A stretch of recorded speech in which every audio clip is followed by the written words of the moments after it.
नमस्ते। स्वागत है इस नए एक्सप्लेनर में। आज हम एक ऐसी चीज को डिकोड करने जा रहे हैं जो सदियों पुरानी है, गायत्री मंत्र और यज्ञोपवीत, जिसे हम पवित्र धागा या जनेऊ भी कहते हैं। अब शायद ये लगे कि इसमें नया क्या है, लेकिन दरअसल ये सिर्फ कोई रस्म या परंपरा नहीं है, बल्कि इंसान के पूरे अस्तित्व को बदल देने का एक बहुत ही डीप और सिस्टमैटिक विज्ञान है। तो चलिए इसे मिलकर समझते हैं। तो शुरुआत में ही एक बहुत बड़ा और सोचने वाला सवाल सामने आता है। क्या कोई इंसान अपने इसी जीवन में, मतलब जीते जी, एक दूसरा जन्म ले सकता है?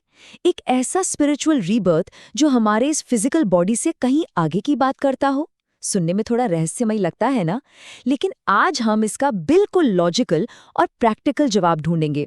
इस विश्लेषण को हम मुख्य रूप से 5 हिस्सों में देखेंगे। पहला है द्विजत्व, यानी दूसरा जन्म। फिर गायत्री के 24 दिव्य संदेश। तीसरा, एक सच्चे गुरु की जरूरत। चौथा, यज्ञोपवीत का संकल्प। और आखिरी, हमारे अंदर चलने वाला निरंतर धर्मयुद्ध।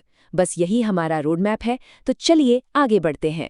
सेक्शन 1, द्विजत्व यानी आध्यात्मिक पुनर्जन्म। सोर्स मटेरियल में पहले और दूसरे जन्म के बीच एक कमाल का कॉन्ट्रास्ट दिखाया गया है। देखिए, पहला जन्म तो फिजिकल है, जो माता पिता से मिलता है। इसमें हम बेसिक इंस्टिंक्ट से चलते हैं, जैसे भूख और स्वार्थ। इसे बिल्कुल पाश्विक या जानवरों जैसी प्रवृत्ति कहा गया है। पर दूसरा जन्म, वो पूरी तरह से स्पिरिचुअल है।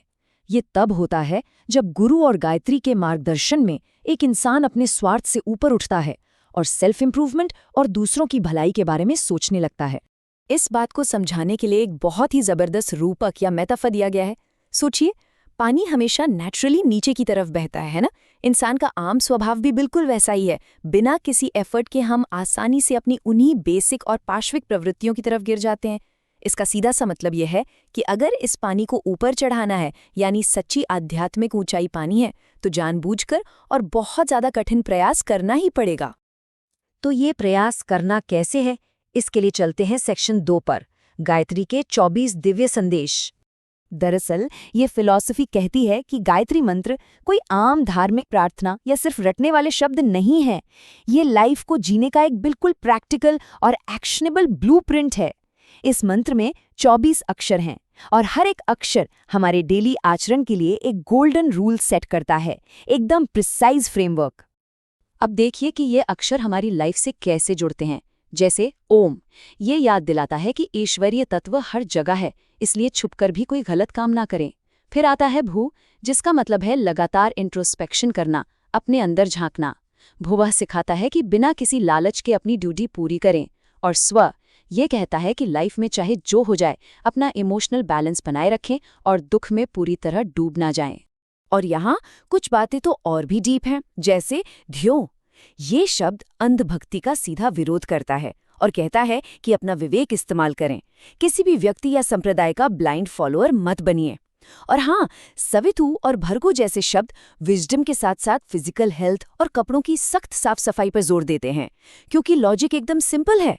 अगर हम बीमार हैं या कमजोर हैं तो वापस उन्हीं पाश्विक प्रवृत्तियों में गिरना बहुत आसान हो जाता है। आगे बढ़ते हैं हमारे तीसरे सेक्शन की तरफ, एक सच्चे गुरु या गाइड की आवश्यकता। अब ये सवाल उठ सकता है कि क्या ये सब अकेले नहीं किया जा सकता? इसका जवाब एक बहुत ही आम उदाहरण से दिया गया है। सोचिए, क्या कोई बीमार इंसान खुद अपना इलाज कर सकता है? नहीं ना। या जैसे एक बगीचे को एक ऐसे माली की जरूरत होती ही है जिसे पता हो कि कब बीज बोना है, कब पानी देना है और कब छंटाई करनी है। स्पिरिचुअल रास्ते पर भी बिल्कुल ऐसे ही एक एक्सपर्ट गाइड की जरूरत होती है। पर टेक्स्ट यहाँ झूठे और अयोग्य गुरुओं के खिलाफ सख्त चेतावनी भी देता है। एक सच्चा गुरु वो है जो पूरी तरह से निस्वार्थ हो और जो अपने स्टूडेंट की यूनिक साइकोलॉजी को गहराई से समझता हो। इसके अनुसार एक सच्चे मार्गदर्शक में महर्षि वशिष्ठ जैसी विद्वता और महर्षि विश्वामित्र जैसा तपस्वी एवं शुभ चिंतक स्वभाव होना चाहिए, तभी वो सही दिशा दिखा सकता है। अब आते हैं हमारे चौथे पड़ाव पर, यज्ञोपवीत का संकल्प। यह उन सभी आध्यात्मिक आदर्शों का एक फिजिकल सिंबल है। यहाँ इसका मैथमेटिकल आर्किटेक्चर देखकर सच में हैरानी होती है।